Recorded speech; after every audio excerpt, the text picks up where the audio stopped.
বাস্তুশাস্ত্ৰ অনুসৰি কিছুমান ফুলৰ লগতে কিছুমান গছ আমাৰ ঘৰত থকাটো অত্যন্ত শুভ বুলি গণ্য কৰা হয়। আৰু সেইসমূহ গছ নাইবা সেইসমূহ ফুলনো কি হয়তো আপোনালোকৰো জানিবলৈ মন গৈছে, নহয়নে? আমি বহু সময়ত ফুল এজোপা দেখিবলৈ ভাল লগাৰ স্বাৰ্থতে নাইবা কিবা এপাহ ফুল আমাৰ চকুত লগাৰ লগে লগে আমি সেই ফুলপাহ ঘৰলৈ আনি ঘৰত ৰোপণ কৰি থওঁ। কিন্তু সেই ফুলজোপা ৰোপণ কৰাৰ সময়ত আমি এটা কথা ভাবি নাচাওঁ যে সেই ফুলজোপা আমাৰ ঘৰখনৰ কাৰণে শুভ নে অশুভ। নাইবা বহুলোকে কেতিয়াবা যিকোনো এপাহ ফুল শুভ বুলি কোৱাৰ লগে লগে আমিও সেই ফুলপাহ ঘৰলৈ আনি ৰোপণ কৰিবলৈ চেষ্টা কৰোঁ যাতে আমাৰ ঘৰলৈও কিবা ইতিবাচক শক্তি আহে। কিন্তু আপোনালোকে হয়তো এটা কথা জনা উচিত, যদিহে বাস্তুশাস্ত্ৰ অনুসাৰে আপোনালোকে যিকোনো ফুল এজোপা ঘৰলৈ আনে, অৰ্থাৎ যিকোনো ফুল এজোপা ভাল বুলি শুনি ঘৰলৈ আনে, তেনেহ'লে সেই ফুলজোপা অনাৰ যিকোনো কিছুমান নিয়ম থাকে তথা যিকোনো ঘৰৰ পৰা যিকোনো ধৰণৰ ফুল আমি আমাৰ ঘৰসমূহলৈ অনাটো কিন্তু একেবাৰে শুভ নহয়। গতিকে আজিৰ এই ভিডিঅ'টিৰ জৰিয়তে কোনবোৰ গছ তথা কোনবোৰ ফুল আমাৰ ঘৰলৈ আনিলে শুভ নাইবা আমি সেই ফুলসমূহ আনৰ ঘৰৰ পৰা আনিব লাগেনে নাই, সেই সন্দৰ্ভত কিছু কথা আলোচনা কৰিম। গতিকে ভিডিঅ'টি স্কিপ নকৰাকৈ শেষলৈকে চাই থাকিব। নমস্কাৰ, আস্থা ক্ৰিয়েশ্যনৰ নতুন এটা ভিডিঅ'ৰ মাজলৈ আপোনালোক সকলোকে পোনপ্ৰথমে স্বাগতম জনাইছোঁ। ভিডিঅ'টিৰ আৰম্ভণিতে কৈ দিওঁ, নিতৌ এনেধৰণৰ নতুন নতুন আপডেটসমূহ সকলোতকৈ আগত পাই থাকিবৰ কাৰণে আমাৰ চেনেলটি যদিহে এতিয়াও ছাবস্ক্ৰাইব কৰি ৰখা নাই তেনেহ'লে প্লিজ চেনেলটি ছাবস্ক্ৰাইব কৰি কাষত থকা বেল আইকনটো প্ৰেছ কৰি থ'ব। তেনেহ'লে অকণমান সময় পলম নকৰি বলক আজিৰ ভিডিঅ'টিৰ মাজভাগলৈ আগবাঢ়োঁ। প্ৰথমতেই আপোনালোকক জনাব বিচাৰিছোঁ যে অপৰাজিতা, জবা, তুলসী আদি ফুল নাইবা আদি গছ ঘৰত ৰোপণ কৰিলে একেবাৰে শুভ ফল পোৱা যায় বুলি বিশ্বাস কৰা হয় তথা প্ৰত্যেকজন লোকে নাইবা সকলো মানুহে এই কথাটো গম পায়। ইয়াৰ উপৰিও মানি প্লাণ্ট, কলগছ আদিও কিন্তু ঘৰত ৰোপণ কৰিব পাৰে। প্ৰথমতে আপোনালোকক অপৰাজিতা ফুলৰ বিষয়ে জনাইছোঁ। এই ফুল ঘৰত থকাটো শুভ বুলি গণ্য কৰা হয় আৰু ইয়াৰ লগতে বহুতো শুভ সংকেত জড়িত হৈ থাকে। বিশেষকৈ এই ফুলজোপা যদিহে আপুনি ঘৰলৈ আনি সঠিক দিশত ৰোপণ কৰিব পৰা যায় নাইবা আপুনি সঠিক দিশত ৰোপণ কৰিব পাৰে তেনেহ'লেহে আপোনাৰ ঘৰলৈ শুভ ফল দিয়ে বুলি কোৱা হয়। দ্বিতীয়তে হৈছে জবা ফুল। ঘৰত ৰঙা জবা ফুল থাকিলে ধনাত্মক শক্তিৰ আগমন হয় বুলি বিশ্বাস কৰা হয়। ইয়াৰ উপৰিও বিবাহ আৰু অন্যান্য সমস্যা যদিহে ঘৰখনত থাকে তেনেহ'লে সমাধানৰ ক্ষেত্ৰত সহায় হয় বুলিও বিশ্বাস কৰা হয়। তৃতীয়তে হৈছে তুলসীৰ গছ। তুলসী গছজোপা যে খুব বেছি শুভ সেই কথা হয়তো আমি সকলোৱে জানো নাইবা আমি সকলোৱে শুনিছোঁ। তুলসী গছ হিন্দু ধৰ্মত পবিত্ৰ বুলি জ্ঞান কৰা হয়। ঘৰত তুলসীৰ গছ থাকিলে ঘৰখন পবিত্ৰ হৈ থাকে আৰু ই শুভ শক্তিসমূহ আকৰ্ষণ কৰে। মানি প্লাণ্ট বাস্তুশাস্ত্ৰ অনুসৰি ঘৰৰ সন্মুখৰ কোঠাৰ দক্ষিণ পূব দিশত যদিহে আপোনালোকে মানি প্লাণ্ট ৰাখিব পাৰে তেনেহ'লে অত্যন্ত শুভ ফল দিয়ে আৰু এই গছে ঘৰলৈ ধন আৰু সমৃদ্ধি কঢ়িয়াই আনে বুলিও বিশ্বাস কৰা হয়। কলগছক ধাৰ্মিক দিশত শুভ বুলি গণ্য কৰা হয় তথা ঘৰত যদিহে কলগছ থাকে তেনেহ'লে সেই ঘৰখন পবিত্ৰ হৈ থাকে বুলি বিশ্বাস কৰা হয়। ইয়াৰ লগতে আছে নাৰিকল গছ, মধুৰি গছ, নিম গছ আদিও ঘৰৰ বাৰীত থকাটো অত্যন্ত শুভ বুলি কোৱা হয়। এই গছবোৰৰ উপৰিও আপুনি আপোনাৰ ঘৰৰ পৰিৱেশ আৰু পচন্দ অনুসৰি আন কিছুমান ফুল নাইবা গছ ৰোপণ কৰিব পাৰে, কিন্তু বাস্তুশাস্ত্ৰ অনুসৰি কিছুমান গছ ঘৰত ৰোপণ কৰাটো একেবাৰে কিন্তু শুভ নহয়। জীৱনটো সুখেৰে অতিবাহিত কৰিবলৈনো কোনে নিবিচাৰে, কিন্তু বৰ্তমান পাৰিপাৰ্শ্বিক এনে হৈ উঠিছে যে শান্তিৰ জীৱন কটোৱাটোৱে এক প্ৰত্যাহ্বান হৈ পৰিছে। কিন্তু ইয়াৰ মাজেৰে এটা কথা ঠিক যে ভাল এটা মনৰ অধিকাৰী হ'বলৈ গছেও কিন্তু বিশেষ ভূমিকা পালন কৰে। গছ হৈছে মানুহৰ ভাল বন্ধু। গতিকে গছৰ সৈতে সময় অতিবাহিত কৰিলে মনত শান্তি অনুভৱ হয় তথা বাস্তুশাস্ত্ৰতো গছৰ কথা উল্লেখ আছে। ঘৰত এনে কেইবিধমান গছ আপোনালোকে নিশ্চয়কৈ ৰোপণ কৰিব পাৰে যিসমূহ গছে আপোনাৰ ঘৰলৈ শান্তি অটুট ৰখাৰ ক্ষেত্ৰত সহায় কৰিব। ইয়াৰ লগতে ফুলেও কিন্তু খুব বেছি সহায় কৰে। সেয়েহে পদুম ফুল যদিহে আপোনালোকে পাৰে তেনেহ'লে নিশ্চয়কৈ ঘৰত ৰোপণ কৰিব পাৰে। পদুম ফুলৰ গছ ঘৰৰ উত্তৰ পূব কোণত যদিহে ৰুব পাৰে তেনেহ'লে খুব বেছি ভাল। তেতিয়া ঘৰখনলৈ শান্তি বিৰাজ কৰিব তথা ঘৰৰ পূব দিশতো আপোনালোকে পদুম গছ ৰুব পাৰে, কাৰণ পদুম ফুল হৈছে মা লক্ষ্মীৰ অতিকৈ প্ৰিয় ফুল। দ্বিতীয়তে হৈছে চম্পা ফুল। চম্পা ফুলৰ গছ সৌভাগ্যৰ প্ৰতীক। এই গছ ঘৰত থকাটো অত্যন্ত শুভ বুলি জ্যোতিষশাস্ত্ৰত উল্লেখ আছে। নাৰ্জী ফুলৰ গছ যিহেতু আমাৰ প্ৰায়বিলাক লোকৰ ঘৰতে থাকেই, গতিকে নাৰ্জী ফুলৰ গছো ঘৰৰ উত্তৰ নাইবা পূব দিশত ৰোৱাটো অত্যন্ত শুভ বুলি কোৱা হয়। নাৰ্জী ফুলৰ গছ ঘৰত ৰাখিলে ঘৰখনলৈ সমৃদ্ধি অটুট থাকে। দ্বিতীয়তে হৈছে বেলগছ। বেলগছ যদিহে আপোনালোকে ঘৰত ৰাখিব পাৰে তেনেহ'লে অত্যন্ত শুভ, আৰু যদিহে আপুনি মহাদেৱৰ ভক্ত তেনেহ'লে আপোনাৰ কাৰণেতো আৰু বেছি ভাল। এই গছে মানুহৰ মনত লৈ শান্তি আনে তথা বেলগছে মানসিক অৱসাদ দূৰ কৰাৰ ক্ষেত্ৰত সহায় কৰে। পূৰ্বতে উল্লেখ কৰিছোৱেই যে জবা ফুলৰ গছ ঘৰত ৰাখিলে মা কালী আৰু সিদ্ধিদাতা গণেশৰ আশীৰ্বাদ পোৱা যায় বুলি জ্যোতিষশাস্ত্ৰত উল্লেখ আছে। ঘৰত ৰোপণ কৰিবলগীয়া অৰ্থাৎ বাস্তুশাস্ত্ৰ অনুসৰি ঘৰলৈ ধনাত্মক শক্তিৰ প্ৰৱাহ বজাই ৰখাৰ ক্ষেত্ৰত সহায় কৰা উদ্ভিদবিলাকৰ ভিতৰত আছে তুলসী, মানি প্লাণ্ট, লাকি বেম্বো ইত্যাদি উদ্ভিদ। ইয়াৰ বাহিৰেও আন এবিধ উদ্ভিদ আছে যাৰ ফুল ভগৱান বিষ্ণুৰ অতিকৈ প্ৰিয়। আচলতে আজি আমি ক'ব বিচাৰিছোঁ অপৰাজিতা উদ্ভিদৰ বিষয়ে। অপৰাজিতা ফুলক বিষ্ণুপ্ৰিয়া বুলিও কোৱা হয়, কাৰণ ভগৱান বিষ্ণুৰ ওচৰত বিষ্ণুপ্ৰিয়া অপৰাজিতা ফুল আগবঢ়াই তেওঁৰ কৃপা লাভ কৰিব পাৰি বুলি বিশ্বাস কৰা হয়। ঘৰৰ চৌহদত আপোনালোকে পাৰিলে বিষ্ণুপ্ৰিয়া অপৰাজিতাক পূব উত্তৰ কোণত স্থাপন কৰিব পাৰে। আন এটা কথা আপোনালোকে জনাটো খুবেই দৰকাৰ যে অপৰাজিতাৰ ফুল, অপৰাজিতাৰ পাত তথা অপৰাজিতাৰ গছৰ শিপা আমাৰ স্বাস্থ্যৰ কাৰণে খুব বেছি ভাল, অৰ্থাৎ বহু বেছি ঔষধি গুণযুক্ত। ইয়াৰ উপৰিও ঘৰৰ উত্তৰ কোণত আপোনালোকে অপৰাজিতাৰ যদিহে ৰোপণ কৰিব পাৰে তেনেহ'লে খুব বেছি ভাল। এই দিশত যদিহে আপোনালোকে অপৰাজিতা প্ৰয়োগ কৰে তেনেহ'লে ঘৰখনলৈ সমৃদ্ধি হয় বুলি বিশ্বাস কৰা হয়, কিন্তু বাস্তুৰ মতে অপৰাজিতাৰ উদ্ভিদ দক্ষিণ নাইবা পশ্চিম কোণত কিন্তু ৰোপণ নকৰিব। বাস্তুশাস্ত্ৰ আৰু জ্যোতিষত ইয়াৰ কথা নিশ্চয় উল্লেখ আছে। অপৰাজিতাৰ উদ্ভিদৰ বিষয়ে কোৱা হৈছে কাৰণ ইয়াৰ লতা বাঢ়ি যোৱাৰ লগে লগে ঘৰৰ উন্নতিৰ অগ্ৰগতিও বৃদ্ধি পায়। ফেব্ৰুৱাৰী তথা মাৰ্চ মাহত অপৰাজিতা গছ যদি ৰোপণ কৰে তেনেহ'লে ভাল। অপৰাজিতাৰ নীলা ফুল শনিদেৱলৈ আগবঢ়ায়ো আপোনালোকে সুফল পাব পাৰে। শনিদেৱক অপৰাজিতাৰ ফুল আগবঢ়ালে শনিৰ দুখৰ পৰা নিস্তাৰ পোৱা যায় বুলি বিশ্বাস কৰা হয়। ইয়াৰ বাহিৰেও শনিবাৰে শনিদেৱক আপোনালোকে অপৰাজিতাৰ ফুল যদিহে আগবঢ়াব পাৰে তেনেহ'লে সেইখন ঘৰলৈ শুভ শক্তিৰ আগমন হয় বুলি বিশ্বাস কৰা হয়। বন্ধু-বান্ধৱীসকল, যদিহে ইমানখিনিলৈকে আজিৰ এই ভিডিঅ'টি চাই আছে আৰু আজিৰ এই ভিডিঅ'টোত এতিয়ালৈকে লাইক কৰা নাই তেনেহ'লে নিশ্চয়কৈ এটা লাইক কৰিব আৰু আজিৰ এই ভিডিঅ'টো আপোনাৰ বন্ধুবৰ্গৰ লগত শ্বেয়াৰ কৰিব।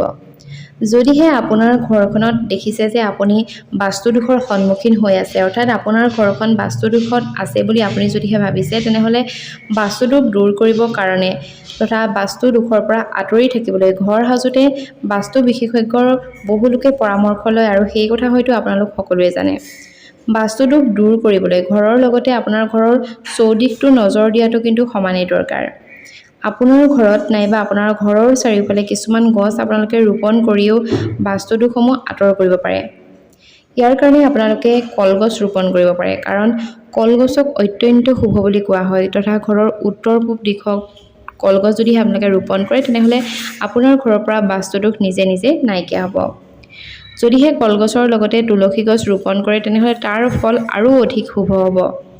নাৰিকল গছ ৰোপণ কৰিলেও শুভ ফল দিয়ে তথা ইয়াৰ ফলস্বৰূপে ব্যক্তিসকলৰ মৰ্যাদা বৃদ্ধি পায় বুলি কোৱা হয়। আমলখি গছ ঘৰত থকাটো অত্যন্ত শুভ বুলি কোৱা হয় তথা এই গছজোপাই আপোনাৰ ঘৰলৈ যদিহে আপুনি লৈ আহিব পাৰে তেনেহ'লে ধনাত্মক শক্তিসমূহ আপোনাৰ ঘৰলৈ কঢ়িয়াই আনে। ইয়াৰ উপৰিও আমলখিৰ আছে বহুতো ঔষধি গুণ। ই হৈছে বহু ৰোগ নিৰাময়ৰ সহায়ক, অৰ্থাৎ বহু বেছি ৰোগ নিৰাময় কৰিব পাৰে আমলখি গছে। গতিকে আমলখিৰ গছো আপোনালোকে ঘৰত নিশ্চয় ৰোপণ কৰিব পাৰে।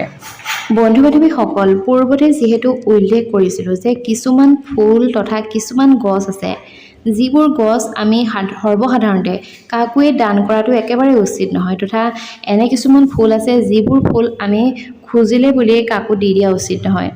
আমাৰ সকলোৰে হয়তো এটা অভ্যাস আছে যে কাৰোবাৰ ঘৰত সুন্দৰ কিবা এপাহ ফুল ফুলি থকা দেখিলেই আমি সেই ফুলজোপাৰ ডাল এটা ঘৰলৈ খুজি আনো আৰু সেই তাৰ বিনিময়ত আমি কৈ থৈ আহোঁ যে আমাৰ ঘৰলৈ গ'লেও আমিও তোমাক ফুল দিম। আৰু ঠিক তেনেকৈ আমাৰ ঘৰলৈ যেতিয়া সেইসকল লোক আহে আমি নিশ্চয়কৈ আমাৰ ঘৰত ফুলি থকা ফুলজোপাৰ পৰা ফুলৰ ডাল এটা কাটি সেইসকল ব্যক্তিক দিওঁ, নহয় জানো? গতিকে এই এনেকুৱা কৰাৰ ক্ষেত্ৰতো কিন্তু কিছুমান এনেকুৱা ফুল আছে যিবোৰ ফুল আমি দান কৰাটো কিন্তু একেবাৰে উচিত নহয় তথা বিনামূল্যে দান কৰাটো একেবাৰে উচিত নহয়। বাস্তুশাস্ত্ৰ অনুসৰি কিছুমান ফুল ঘৰৰ পৰা আনক উপহাৰ দিয়াটো একেবাৰেই বেয়া। অৰ্থাৎ আনক একেবাৰে দান দিব নালাগে। এই ফুলবোৰৰ ভিতৰত হৈছে নয়নতৰা ফুল, অপৰাজিতাৰ ফুল তথা জবা ফুল ইত্যাদি। এই ফুলবোৰ ঘৰৰ পৰা দান কৰিলে ঘৰৰ সুখ শান্তি আৰু সমৃদ্ধি হ্ৰাস হয় বুলি বিশ্বাস কৰা হয়। তথা বহু লোকে ঘৰলৈ অহাৰ লগে লগে কিছুমান ফুলৰ ডাল লৈ যায়, নাইবা আমিও বহু লোকৰ ঘৰৰ পৰা ফুলৰ ডাল লৈ আহোঁ, কিন্তু এইটো একেবাৰে বেয়া কথা। ইয়াৰ পিছতেই ক'ব বিচাৰিছোঁ যে এনে কিছুমান ফুল আছে যিবোৰ ফুল আমি ঘৰৰ ভিতৰত ৰখাটো একেবাৰে উচিত নহয়। তাৰ ভিতৰত কিন্তু প্ৰথম ফুলজোপাই হৈছে শেৱালি ফুল। আৰু শেৱালি ফুল সৰ্বসাধাৰণতে আমাৰ অসমীয়া লোকসকলে ঘৰৰ ভিতৰত ৰোপণ কৰিবও নোৱাৰে, কাৰণ শেৱালি ফুলজোপা যিহেতু যথেষ্ট ওখ হয়। গতিকে শেৱালি ফুল যদিহে আপোনালোকে কিবা কাৰণত ঘৰৰ ভিতৰত ৰোপণ কৰি লৈছে, তেনেহ'লে কিন্তু এইটো আপোনাৰ কাৰণে একেবাৰেই উচিত নহয়।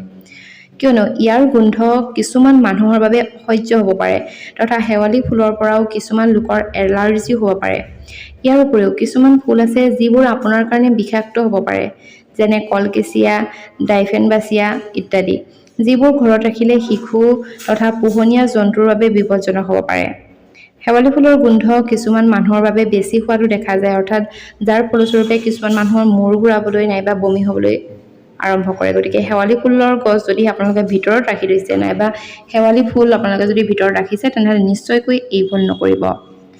কলকেচিয়া হৈছে এবিধ বিষাক্ত উদ্ভিদ।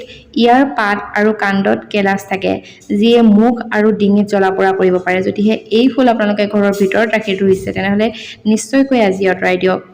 ডাইফেনবাচিয়াও হৈছে এক বিষাক্ত উদ্ভিদ। ইয়াৰ পাত আৰু কাণ্ডত কেলাছে মুখ আৰু ডিঙিত বিষাক্ত কৰিব পাৰে। গতিকে এই ফুলবোৰ সৰ্বসাধাৰণতে আপোনালোকে ভিতৰত নাৰাখিব। এই ফুল ঘৰৰ বাহিৰত ৰখাটোৱেই ভাল। যদিহে আপুনি ঘৰৰ ভিতৰত ফুল ৰাখিব বিচাৰে, তেনেহ'লে এনে ফুল বাছি ৰাখক যিবোৰ নিৰাপদ আৰু যিয়ে আপোনাৰ ঘৰৰ পৰিৱেশত ভালদৰে খাপ খাই উঠে। আপুনি কিছুমান ফুল নিৰাপদে আপোনাৰ বাগিচাত ৰোপণ কৰিব পাৰে। তাৰ ভিতৰত হৈছে গোলাপ ফুল, কেলেণ্ডুলা, জুই ফুল, চন্দ্ৰমণি, গেন্দা ইত্যাদি, অৰ্থাৎ নাৰ্জী ফুল। এটা কথা, গোলাপ ফুলৰ গছজোপাও আপোনালোকে ঘৰৰ ভিতৰত ৰাখিলে এটা কথা সৰ্বসাধাৰণতে লক্ষ্য কৰিব, কাৰণ যিহেতু গোলাপ ফুলত কাঁইট আছে, গতিকে সেই কাঁইটৰ পৰা কিন্তু সাৱধান। অসমীয়া সমাজত প্ৰায়ভাগ লোকৰ ঘৰতে থকা এপাহ ফুল হৈছে নয়নতৰা ফুল। সৌন্দৰ্য বৰ্ধনৰ কাৰণে ঘৰত ৰোৱা এই নয়নতৰা ফুলৰ আছে কিন্তু অত্যন্ত উপকাৰিতা তথা কিছুমান অপকাৰিতা। বাস্তুশাস্ত্ৰত নয়নতৰা ফুলক ৰোৱাক লৈ তথা নয়নতৰা ফুল ঘৰত ৰুলে কিছুমান নিয়মৰ কথা কোৱা হৈছে। বহু চেষ্টাৰ পাছতো যদিহে আপুনি জীৱনত সফল হ'ব পৰা নাই, নাইবা ব্যৱসায় বাণিজ্যত লাভৰ মুখ দেখা নাই, নতুন কামত ব্যৰ্থ হৈছে তথা শিক্ষা লাভত যদিহে বাধা আহিছে, তেনেহ'লে নয়নতৰা ফুল আপুনি লাভ কৰিব পাৰে বিশেষ সুফল, তথা নয়নতৰা ফুলৰ পৰা আপোনালোকে লাভ কৰিব পাৰে কিছুমান সুফল। পৃথিৱীত থকা সকলো প্ৰাকৃতিক বস্তুৰে নিজা নিজা গুণ আছে, আৰু এই গুণসমূহৰ ভিতৰত দেৱতাসকলৰ বাস কৰাৰ বাবেই আমি প্ৰকৃতিক পূজা কৰোঁ। তথা যদিহে আপোনালোকে নয়নতৰা ফুলে মানুহৰ ভাগ্য যে সলনি কৰিব পাৰে, সেই কথা যদিহে আপুনি বিশ্বাস কৰে, তেন্তে নিশ্চয়কৈ ঘৰত আপোনালোকে নয়নতৰা ফুল ৰোপণ কৰিব পাৰে। গুলপীয়া আৰু বগা ফুল হৈছে মা লক্ষ্মীৰ প্ৰিয়। গতিকে এই ফুল মা লক্ষ্মী আপোনালোকে অৰ্পণ যদি কৰিব পাৰে, তেনেহ'লে মা লক্ষ্মী সন্তুষ্ট হ'ব। গতিকে ঘৰত নয়নতৰা ফুল ৰোপণ কৰিলে মা লক্ষ্মীৰ কৃপাদৃষ্টি আপোনাৰ ঘৰত পৰিব তথা আৰ্থিক সংকটসমূহ দূৰ হ'ব। ভগৱান শিৱৰ প্ৰিয় হৈছে নয়নতৰাৰ বগা ফুল। গতিকে ভগৱান শিৱৰ চৰণত বগা নয়নতৰাৰ ফুল অৰ্পণ কৰিলে নানা সমস্যাৰ পৰা আপোনালোকে আঁতৰি যাব। এই ফুল অৰ্পণ কৰিলে বিভিন্ন গ্ৰহৰ কুপ্ৰভাৱৰ পৰা ৰক্ষা পোৱা যায়। গতিকে এই ফুলসমূহ অৰ্পণ কৰাৰ ক্ষেত্ৰত উচিত নিয়মসমূহৰ জৰিয়তে আপোনালোকে নিশ্চয়কৈ এই ফুল মা লক্ষ্মী আৰু ভগৱান শিৱৰ চৰণত অৰ্পণ কৰিব পাৰে। ইয়াৰ লগতে নয়নতৰা ফুলৰ জৰিয়তে কৰিব পৰা কিছুমান প্ৰতিকাৰৰ কথা ক'ব বিচাৰিছোঁ। এই নিয়মসমূহ মানি চলিলে সুফল আপোনালোকে নিশ্চয় লাভ কৰিব পাৰিব। শুক্ৰবাৰৰ দিনা সূৰ্যাস্তৰ পূৰ্বে ২৭টা বগা নয়নতৰাৰ ফুল ছিঙি আনি সন্ধিয়া থাপনাত চাকি এগছি জ্বলাই যদিহে ৰঙা কাপোৰ এখনৰ ওপৰত সেই ২৭পাহ ফুল মালা এডাল গুঠি আপোনালোকে থ'ব লাগিব, আৰু লক্ষ্মী দেৱীৰ যিকোনো মন্ত্ৰ এটা ২৭ বাৰ মাতি উঠি সেই মালাডাল লক্ষ্মী দেৱীক আপোনালোকে অৰ্পণ কৰিব লাগিব। তাৰ পাছত লক্ষ্মী দেৱীক হালধি আৰু সেন্দুৰ প্ৰদান কৰিব লাগিব। তাৰ পাছতে আপোনালোকে লক্ষ্মী দেৱীৰ পাছাদি পঢ়ি সেই ৰঙা কাপোৰখনত হালধি আৰু ২৭টা চাউল বান্ধিব লাগিব। মা লক্ষ্মীয়ে নম এই মন্ত্ৰ পাঠ কৰি সেই ৰঙা কাপোৰখনৰ ওপৰত নতুন সেন্দুৰ ছটিয়াই আৰু মালাডাল দি এটা টোপোলা কৰি ৰাখিব লাগিব। যদিহে এনেকৈ কৰিব পাৰে, তেনেহ'লে নিশ্চয়কৈ আপোনালোকে মা লক্ষ্মীৰ আশীৰ্বাদ লাভ কৰিব। ইয়াৰ লগে লগে শুক্ৰবাৰৰ নিশাই সেই টোপোলাটো ঘৰৰ ধন সম্পদ থোৱা স্থানত আপোনালোকে থৈ দিব 4টা শুক্ৰবাৰে এই নিয়ম যদিহে আপোনালোকে পালন কৰে তেনেহ'লে তাৰ পাছত দেখিব শুক্ৰবাৰে সেই টোপোলাটোৰ ভিতৰত বস্তুখিনি ঘৰৰ পবিত্ৰ স্থান এটিত আপোনালোকে পুতি থ'ব আৰু কাপোৰ কেইখন আনি লক্ষ্মী দেৱীৰ চৰণত অৰ্পণ কৰিব এই নিয়মটো পালন কৰিব পাৰিলে জীৱনৰ সকলো সমস্যা দূৰ হোৱাৰ লগতে আৰ্থিক সমস্যাসমূহ আঁতৰি যায় ইয়াৰ উপৰি পুৱা এটা তামৰ ঘটিত পানী লৈ তাত 9 পাহ গুলপীয়া নয়নতৰা ফুল থৈ দিব সেইখিনি লৈ কাষৰ শিৱ মন্দিৰলৈ গৈ 108 বাৰ ওম নমঃ শিৱায় মন্ত্ৰটো জপ কৰি শিৱলিংগত সেই ফুলকেইপাহ অৰ্পণ কৰিব অৰ্পণ কৰাৰ সময়ত মনৰ কামনাসমূহ স্মৰণ কৰিব আৰু এই নিয়ম পালন কৰিব পাৰিলে আপোনাৰ মনৰ সকলো আশা পূৰণ হ'ব লগতে জীৱনৰ সকলো বাধা আঁতৰাই আপোনালোকে সুফল লাভ কৰিব পাৰিব আৰু নয়নতৰা ফুলৰ এই দুটা প্ৰতিকাৰ যদিহে আপোনালোকে কৰিব পাৰে তেনেহ'লে জীৱনত নিশ্চয়কৈ আপুনি উপকৃত হ'ব গতিকে ইমানখিনিয়ে আছিল ফুলৰ বিষয়ে যদিহে ভিডিঅ'টি চাই ভাল পালে তেনেহ'লে নিশ্চয়কৈ বন্ধুবৰ্গৰ লগত শ্বেয়াৰ কৰিব আৰু চেনেলটি ছাবস্ক্ৰাইব কৰি কাষত থকা বেল আইকনটো প্ৰেছ কৰি থ'ব তেনেহ'লে আজিলৈ আহিছোঁ ধন্যবাদ